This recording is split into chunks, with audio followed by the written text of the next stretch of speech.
అందుకుని నేను లేచి తిరగాలి, తిరిగి లోకానికి బోధ చెయ్యాలి, బోధ చేసి నేనే శంభుస్వరూపమై లోకాన్ని శివుడి వైపుకి తిప్పాలనుకున్నట్టు ఒక ఆయన.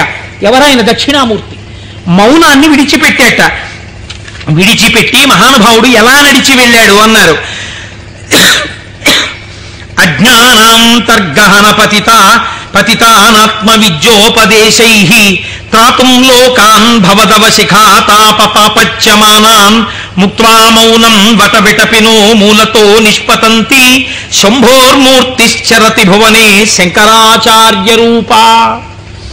ఆనాడు ఇలా కూర్చుంటే అర్థమైంది, కానీ ఇవాళ నేను వటవృక్షం కింద ఇలా మౌనంగా కూర్చుంటే ఎవ్వరికీ అర్థం కాదు. వీళ్ళ చిత్తములలోనే ఉన్న రాక్షసులను తొక్కి పెట్టడానికి నేనే వెళ్ళి నలుచరగులా నేనే తిరిగి నేనే నిలబడి వీళ్ళు ఏ స్థాయిలో ఉన్నా వాళ్ళని ఉద్ధరించడానికి కావలసిన స్తోత్రముల దగ్గర నుంచి భాష్యముల వరకు ఇద్దామని ఆ దక్షిణామూర్తి మౌనమును విడనాడి ఈ భూమండలము మీద శంకరాచార్య రూపముగా తిరిగారట. ఆయనే ప్రథమ గురువై జగద్గురువై మహానుభావుడయ్యాడు. శివానందలహరి, సౌందర్యలహరి, బ్రహ్మసూత్ర భాష్యం దగ్గర నుంచి ప్రస్థానత్రయ భాష్యాల వరకు ఇచ్చారు. ఇహమునందు ఐశ్వర్యము కావాలంటే కనకధార వరకు ఇచ్చారు. అటువంటి శంకరాచార్యుల వారి దగ్గర ప్రారంభమైన గురు పరంపర నీటి మా గురువుల వరకు కొనసాగుచునే ఉన్నది. ఆ గురువాక్య శ్రవణమే నా లోపలనున్న రాక్షసులను తొక్కి పెట్టగలిగినటువంటి శక్తి స్వరూపము. ఆ గురువు మాట నేను విన్నానా అంతే. ఆ చిత్తవృత్తులు నన్నేం చేయలేవు, ఆ రాక్షసులు నన్నేం చేయలేరు. సంభావయతి, నా యందు మంచి భావములు ప్రవేశించి ఈశ్వరాభిముఖుడనై శం నిరతిశయ సుఖస్వరూపమైన శివుని యందు కలిసి నేనే శివుడనగుచున్నాను. అటువంటి స్థితిని నాకు కలగడం కోసమే మహానుభావుడైన పరమాత్మ నాకు ఈ ఉపకారం చేశారు. ఇటువంటి జ్ఞానము కలగడము దేనివల్ల కలుగుతుంది అన్నారు. ఇటువంటి జ్ఞానమే శంభుస్వరూపం మీకు కటాక్షిస్తుంది. అందుకే శంభు అన్న నామం అంత గొప్ప నామమైంది. పరమశివుని యొక్క రూపాలలో ఆ శాంభవ స్వరూపం అంత గొప్పదైంది. ఆ నామాలు చెప్పుకుంటే చాలు మనం ఉద్ధరింపబడతాం. అందుకే కదా ప్రతిరోజు ప్రదోష వేళ చెప్పుకుంటున్నాం. ఈ చెప్పుకున్న ఫలితం ఏమిటో మనకు ఒక రోజున తెలుస్తుంది. తెలిసిన రోజున అయ్యా మనం ఎంత అదృష్టవంతులను ఆ రోజున నామం చెప్పుకున్నాం అనుకుంటాం. మనకి పెద్దలు ఒక మాట చెప్తారు, శరీరమునందు ఆరోగ్యం లుప్తం అవుతోంది అనుకోండి, ఆరోగ్యము మళ్ళీ పొందికగా కుదరాలంటే ఒక్కరి వలన మాత్రమే కుదురుతుంది.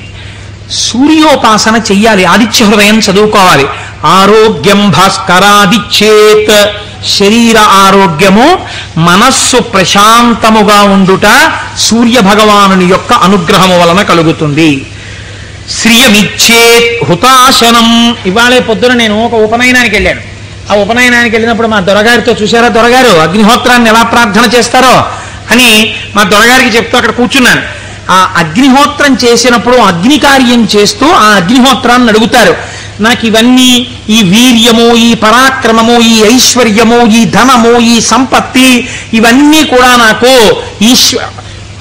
ఆ హుతాశన నాకు ఇయ్యి అనగా ఓ అగ్నిహోత్రమా నువ్వు నాకు కటాక్షించు అని అడుగుతారు.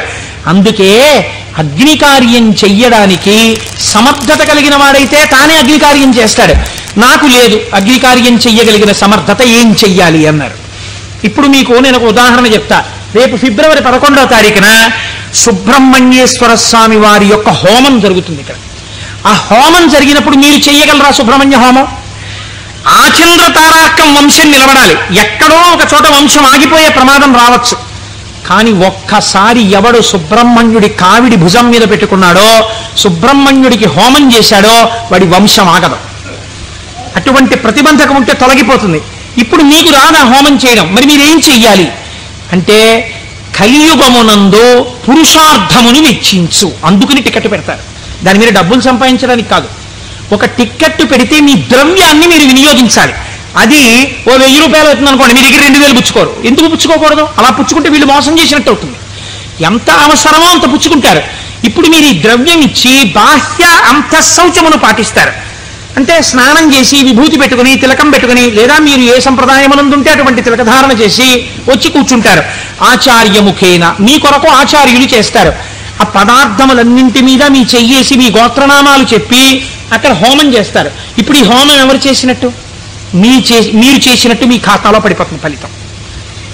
కాబట్టి ఇప్పుడు ఏమవుతోంది?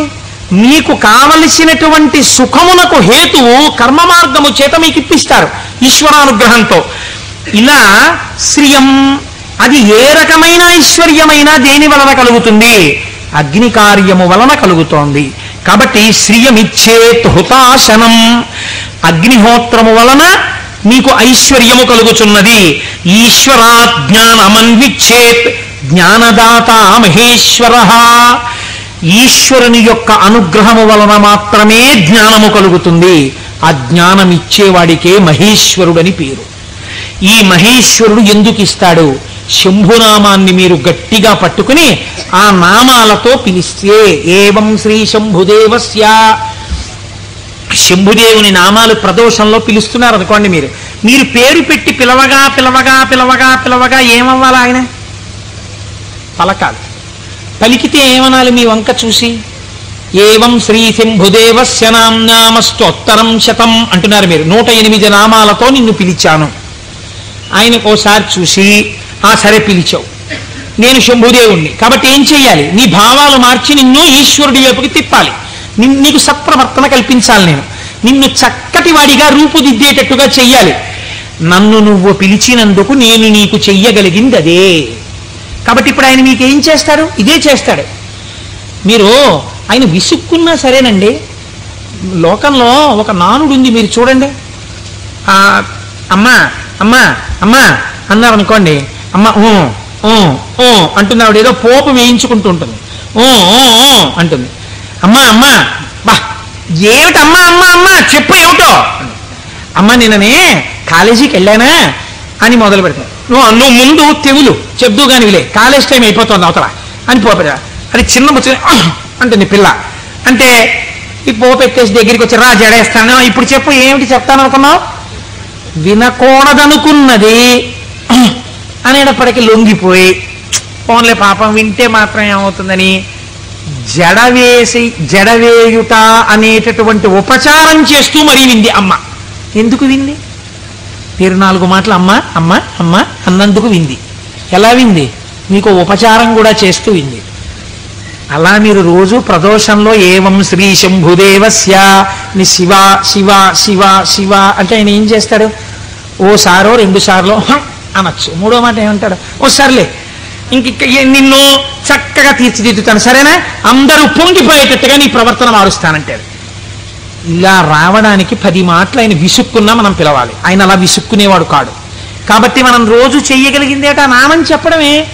ఈ నామము చేత మీరు శంభుని యొక్క అనుగ్రహాన్ని పొందాలి. ఇది శం, ఈ లోకంలో సుఖం దగ్గర నుంచి నిరతిశయ సుఖం వరకు, ఊర్ధ్వలోక సుఖం వరకు ఎంత సుఖం ఉందని మీరు అనుకుంటున్నారో అన్ని సుఖాల్ని మీకు ఇవ్వడం.